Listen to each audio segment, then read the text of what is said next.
somebody comes into your house, they're fixing something. When somebody goes, yeah, I had a similar customer in this situation, and they go through, what was the challenge, how it was solved. I think it brings relief to people because it's like, okay, I'm not alone in this situation. On this episode of Sidewalk Talk, we wanted to continue our conversation, uh, mainly targeted towards business owners, but we're going to expand beyond business owners into people that maybe you're in sales, but the importance of storytelling, and not just any storytelling, your particular story as to why that's important and how you can do it and how you can convey a message of your story that will connect with the people that you want to connect to. What we always say is your story is the way you humanize your brand, whether it's your company brand or your personal brand. And we discussed the advantages that a small business has over these big box stores or these big brands. They have the money, right? They have the resources to market themselves more than you do. But what they don't have is you, and they don't have your story, right? They're on Wall Street. You're right here on Main Street in your community. And that's really important. It's not that you have to sit here and say, I'm on Main Street in my community. It's pretty apparent based on your story, your belief system, your connection. You don't work for the bigger company. You work here. And let's expand it. Jamie, you and I talked earlier about that salesperson and why their story is so important. It almost becomes part, what's your elevator pitch? Can you expand on what you were talking about earlier about even a salesperson in a small business and the importance of their own personal story or their belief system and how it connects with the owners, the ownership, as well as it connect with their potential customers and their current customers? Yeah, I mean, somebody that works for a small business, their story is obviously not going to be the same as the owners, the ones that started the company. Because when they decided to work for that organization, something must have connected them, emotionally. They must have felt the need to bring their talents so that they could help the business owners' customers, which end up becoming their customers. I think there's a great importance in basically just explaining why you do what you do, especially with any sort of, professional service where you have to enter somebody's home or you're dealing with a family. It's all emotion. And excuse me, when you just bring up factual information, and you're just giving out data and numbers and things like that, and just talking about revenue, versus building a connection, a connection with somebody, you really lose out on opportunities. So like a salesperson that's working for a company, they're going to want to build that relationship with somebody by explaining their why. They could share what their experience has been, but it's not going to be the same as the owner. And I think a lot of salespeople, and I know we bring up sales, but it's really across the board. They don't really think about the importance of storytelling, and everybody has their own, goals in terms of building relationships with people. You got the farmers, you got the hunters, and how they do sales and business, but utilizing storytelling with, customers where they enter their home, that's that repeat business. That's how you build referrals and you continue to grow your business. But I would recommend like salespeople understanding the story of the business that they work for, because we've definitely encountered that, right? Where maybe not a lot of people are aware of the company that they work for, and they're missing out on opportunities to connect with more people. So even though the stories are different, from a business owner to a salesperson, it's still the same in the sense of like why they do what they do, or else that person wouldn't be working for that company. It made me think kind of about how at Shovel, how our sales pitch when we were going to meet with new clients has changed from when I started until now. And when I started, I mean, we were closing because we were successful, but the presentations were really more like, this is our process, this is what we do, this is what we'll do for you, and then this is the next step. It was a bit more business y. But then something shifted, and I think it was for a presentation that we were working on for Imana over at the Erie County Medical Society. And Steve started about his personal story and talked about how he got to Shovel, and talked about his mom and how she inspired him. And it was so much more powerful. And we didn't keep it in just for that presentation either. Now we've carried it on through any other new client that we've presented to. And I think that it just, I don't know, I think it allowed you not just to connect with, okay, well, that Shovel the Sidewalk, this is what they can do for me, and I get their story, but also, okay, I get Steve's story. I get the type of person that he is, what it'll be like to work with him, like what his philosophy is, and why it is the way it is, and I just, it just shifted everything. I noticed how people listen to it and they're more riveted, because you're telling a story. You're not just telling them what you can do for them. And it changed everything. I did, when I was a nonprofit, it was Walt Disney World used to do seminars for salespeople. And when I worked for Mercy Flight, they sent us to one because they were in like, I don't know, Pittsburgh or something like that. And the whole day started by them going around the room. And this is speaking to exactly what you're talking to, Jamie, and ask them, what's your organization's mission? What's your company's mission? And nobody could answer. Everybody knew that they were there. They knew what they could do for their customers. They knew what the, textbook definition of good customer services and what their company expects of them, but nobody knew what their story was or why it was the way it was. Pretty interesting. I think one of the things you're talking about is when we're talking to customers, we say people or humans, we make decisions based on emotion and we justify with logic later. So to your example of Shovel the Sidewalks presentations, we weren't misleading in any way in our old presentations. We just weren't giving them all of us or our thoughts or our heart. Instead, we were feeding them the logic behind, right. Here's, like you said, this is going to be our process and this is how it would work. And these are the things that we can do for you. It's not that that's not important, because in our presentations, that's actually all still there. Right. It's still there. Right. And now we're more willing to be us. And there are other firms that can do the same work that we do and do it well. They would do it differently than us. And maybe that's a better fit for you as a small business than with us. Maybe it is, and that's okay. It would be different because they're not us and we're not them. So that is the difference between us are our people. We may have the same deliverables, right? So that's where it can be, okay, yeah, with deliverable X, you're going to give you this and that, and this company is also going to give you this, and they're going to do that, and this other company is going to give you this and that. But those other companies don't have us or our stories. And so that is what separates us or connects us. And I have an example. Tonight, I'm working on this is girls softball talk. So there's a new team that I'm going to take over as the coach. And the current coach is a great guy, and he's stepping down, and we're helping in the transition. And they have a practice tonight. And it was really important for me to go to this practice tonight.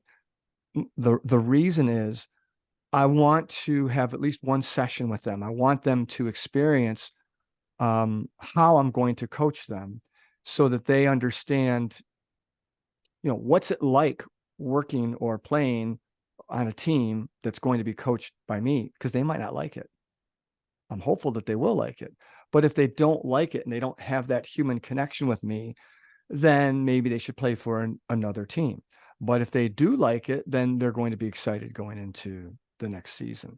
So it's all about emotion, humanizing, being human to make those connections. And Jamie says this all the time, that storytelling is obviously critical.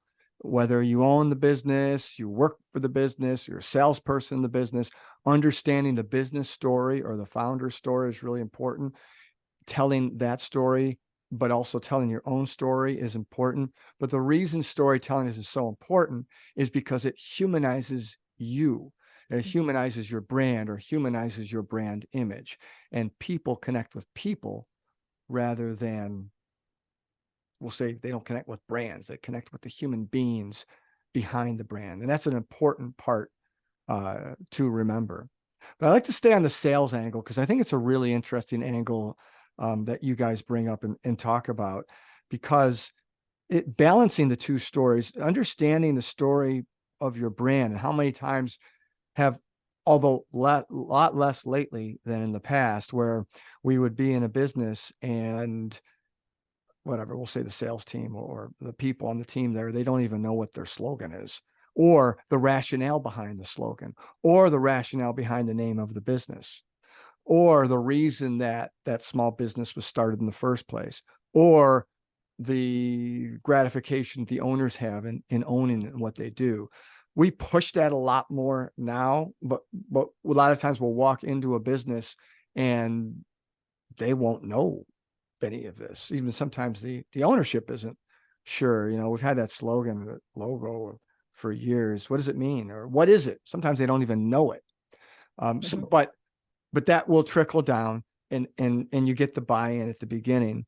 And we've really pushed that internal part. So we say, you know, a brand or a slogan or a brand image, as you refresh or revise your brand, it's not a temporary thing. It's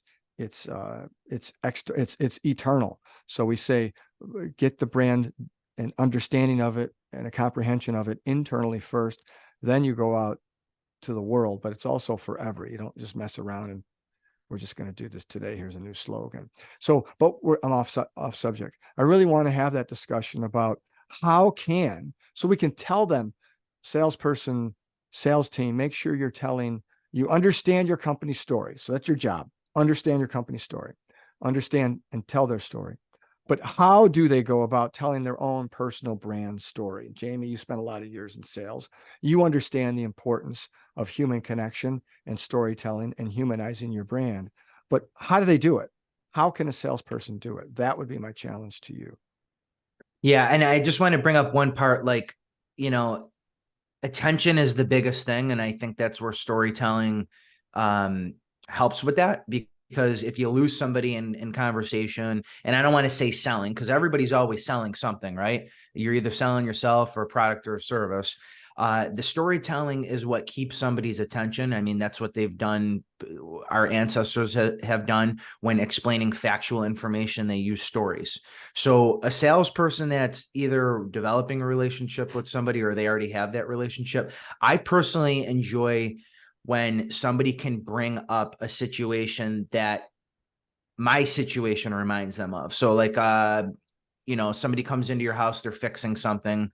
When somebody goes, yeah, you know, I had a similar customer in this situation, and they go through, you know, what was the challenge, how it was solved. I think it brings relief to people, because it's like, okay, I'm not alone in the situation. You know, this is not a unique thing that happened. Like, you know, why does this have to happen? Why did this break? Why does this need to be fixed? So like when salespeople bring into accounts of similar situations, I think it brings ease to people. Again, it's not all factual information where it's like, we're going to get you this unit X 3000 that provides this much, you know, most of the time that goes through people's heads. But when you're utilizing storytelling where it's like, all right, well, you know, imagine it's really cold during the wintertime and this is kicking in. you're going to save on energy now because it's more efficient, and you're basically bringing a complex situation to a homeowner that's easily understood. So it's not like we need to be sitting down with somebody for a half an hour to tell them a story. It's bits and pieces so that somebody can visualize something, again, that's like super complex, that might normally go over somebody's head, and then they easily lose interest, and then they're not in the conversation anymore. So yeah, bite-sized stories that basically just break things down. And I keep bringing up like services, but it could be products too.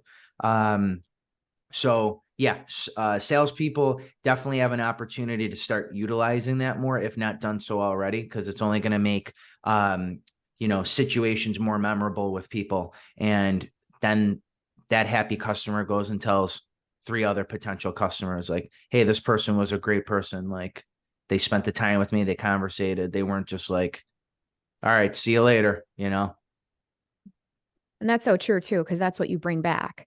It's because like Steve was saying, like, we can all do the same job. We all provide the same services. We'll do them differently because we're different.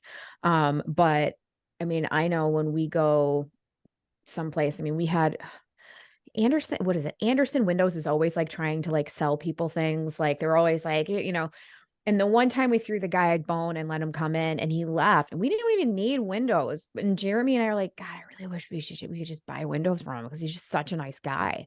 And that's how you connect. It wasn't, we'll come in and we'll do this heat thing. And there was one guy that came in once and they like hooked blowers up and doing all this crazy thing to see which heat is escaping out of which windows. And then he left. And I just felt like, well, now I just feel like I'm hot and annoyed because you took up so much of my time. And then this other guy came in and we were like, we don't even want windows, but we really wish we could buy them from you because we like you. And that's was all him sharing his experiences and his story with him. Yeah, empathy is a big thing. And to Jamie's point too, we mentioned that storytelling is important, humanizing the brand, and salespeople. It's important for salespeople to comprehend that. But everybody is in sales. Mm-hmm. Everybody is in sales because you're always, you could be selling your ideas. It doesn't matter what it is, your own personal brand is on display. And if you're representing another company, you're also, the company's brand is on display no matter what you're doing. So when you're wearing that company t-shirt at the grocery store, you're in sales. So it's just important that everyone comprehend that the importance of storytelling. But when you do, and it's when it's B2C and it's service, say it's home services to the example you were using before, empathy is really important, and storytelling can create, I don't want to say a misperception, but a perception or an understanding that you are empathetic. So it's, hey, I really got this, it's landscaping. I don't know what I'm doing with landscaping. And, hey, landscaper, can you come up with a plan for me? This looks like shit. He's like, look, I was just at another place the other day and they had whatever, a fern over here. And, you're not supposed to do that because it'll die or whatever. So having empathy and understanding that I'm somewhat clueless and not trying to take advantage of that, saying you're not alone. Okay. I'm going to tell you a quick 10-second story of how it happened down the street. And it brings me into the story saying, you can be vulnerable with me. I'm not going to laugh at you. I'm going to have empathy for you. And I'm going to be so empathetic that I'm going to share another story with you that is very similar to your own. So I'm not alone on an island, and I can connect with that and I can appreciate that. And it's, my perception is that you get me and that you care. And you care so much, you're going to share other experiences that you've had, and you're going to use those experiences to make the job that you do for me even better. And so I do think that empathy is a great word. And again, we're focused on sales. That could also be in B2B. It could be, you know, as a business leader, as a business owner, or the operator of the business, whenever you're having discussions, maybe with a vendor or whatever it is, that you have empathy and you utilize storytelling in any capacity that you can, because storytelling leads to what? Stories usually have to do with some type of human being. It leads to a human connection because there's an emotional connection. Whereas if we're just telling story using numbers or logic, it's just, there's not that human connection. And the way you make those connections, the way you grow your business, is to be yourself and be human. And emotional connections is what leads to business. Well, God, nonprofits would be nowhere without it. I mean, True.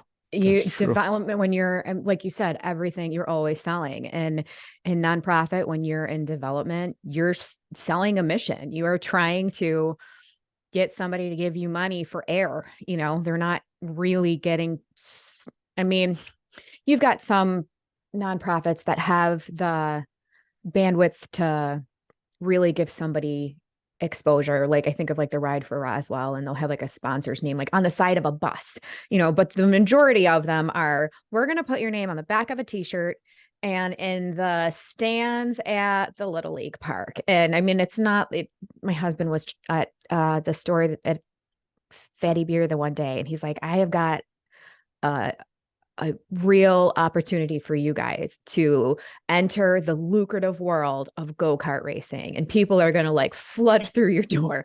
And obviously that's not going to happen. But you, in order to, for me, when I was a nonprofit, to get donations, especially when you're going for a corporation that you've never stepped foot in before, and it's totally cold and you don't know if they have a connection to their mission, or if they're just doing their buddy who's on the board a solid by allowing you to come in and pitch to them. I mean, the first part of the conversation was all just trying to find an emotional connection with that person before you get into what the ask is. I think that's also for this, whether it's the non-for-profit or for profits, whether it's service, doesn't matter. Mm-hmm. Your why is important to me early on in developing a connection, because what is your rationale? So if it's not for profit, it's pretty easy. You're working for this non-for-profit and we're raising money because I have a passion for this particular, whatever it is. And why is it that you enjoy, or what is the gratification? If that can separate me from others, also it can help identify to the person you're talking with whether or not they want to connect with you. You're not for everybody, believe it or not everyone is going to like you. Or no matter, you could have all the great intentions in the world, there's just not that connection, or that's not their style, or I don't know, they don't like your hair, they don't like the way you talk, they're not really listening to you, or your story doesn't connect with them. They're like, yeah, whatever. That's okay. You know, or maybe they don't like yours. They've heard, maybe someone else said something about you. That's okay. You're not for everybody. But those people that, you know, so if 75% are out, those 25% in the pie they are your tribe and they will follow you. So, you know, if you can get out front, you know, what is it that, you know, for me, when I first started this company, I felt I had empathy for small business owners that didn't have the funds to hire in some really good minds in the advertising, the marketing world. It took a lot of money to bring in these big companies, for these advertising agencies, and they didn't have it, but they needed help. So I wanted to do something that could help the small businesses, because I thought they deserved it too. And I thought it would be fun. You know, for me, it's truly gratifying. I know it is for you guys too, when you help a company rebrand, it connects, and over time you see it connect and you see their business growing. There's nothing like it. But when we pick these small businesses, so my gratification is we get to work with the business owners. That's why we go in the small business world. It's just more enjoyable.